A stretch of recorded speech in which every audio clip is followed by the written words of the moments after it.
Jim's in Salem, Virginia. Hi, Jim. Welcome to the Dave Ramsey Show. Good afternoon. Thank you for taking my call. Here's my question.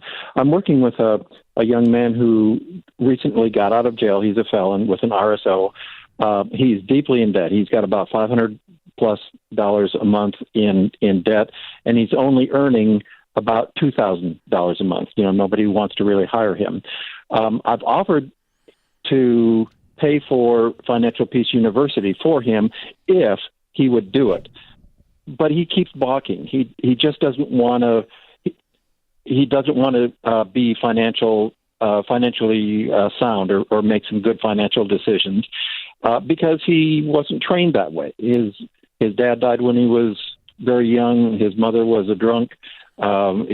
He's never been trained. So my question is, what questions do I need to ask him that help him kind of see the light and understand the way that he's going isn't the best without just walking away? Because right now he is, as you say, worshiping at the idol of the FICO score. Mm-hmm. Oh, man. Jim, let me ask you this question. How did you come across this young man? What's your relationship with him?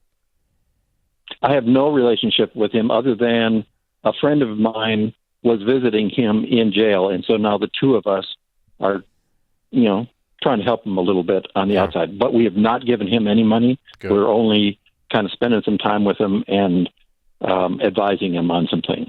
Okay. Yeah. All right. Well, what is he, other than the money piece, what are you all talking about? Yeah.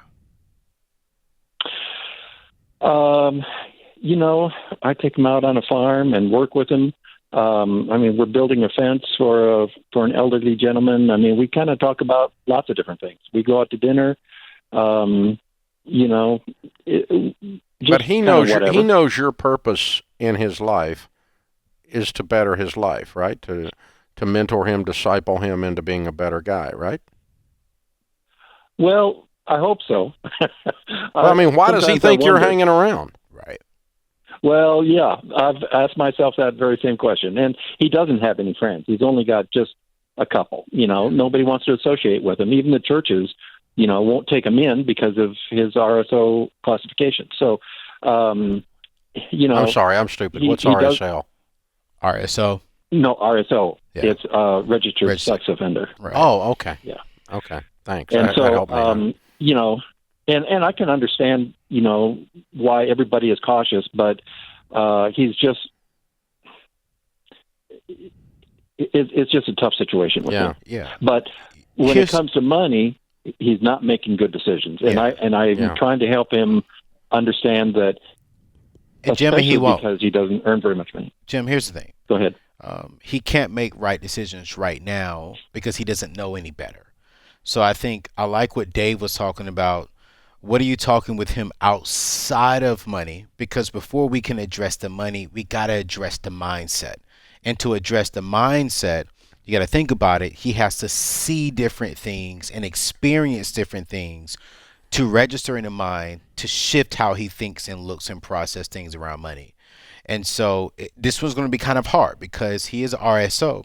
But I think with yourself and with other people, that if we can get around to him in the community way, in a safe and in a wise way, we have to start exposing him to other things that will start shifting his mind. So not just with money, but just in life in general. He's made some poor decisions in the past, clearly. So how do we start addressing his mind to start thinking differently to where we can see him change from the inside out?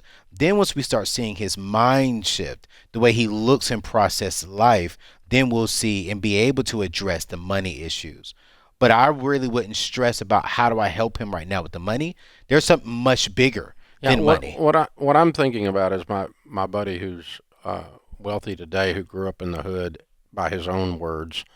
And he said getting out of the hood was easier than getting the hood out of me. Exactly.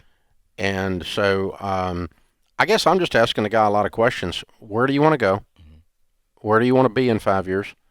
I'm the guy. The reason I'm hanging out with you is I want you to be in a better place later than you are today.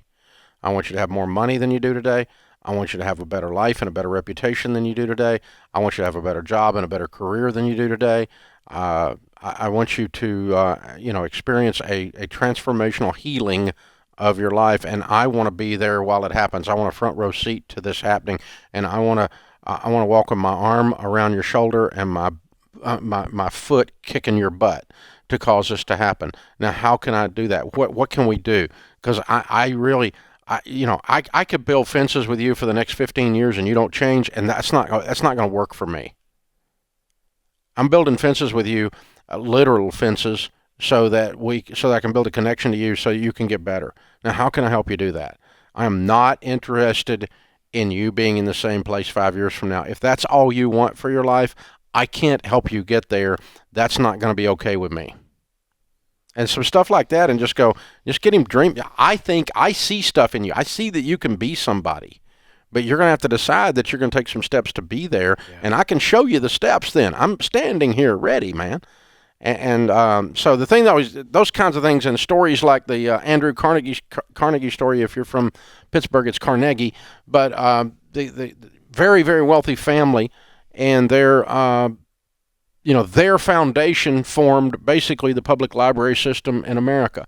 And the reason is that Andrew Carnegie didn't have squat, and his officer in the Union Army opened up his own personal home library to him and encouraged him to go be somebody and to read. And that reading in that library changed his life, and so that now, consequently, there's libraries all over America 3 generations later because of that man, that Union officer in the Union Army after the Civil War, opening his home library, because there were no public libraries, and encouraging the young man to read. And that's who you are. You're that Union officer in this story.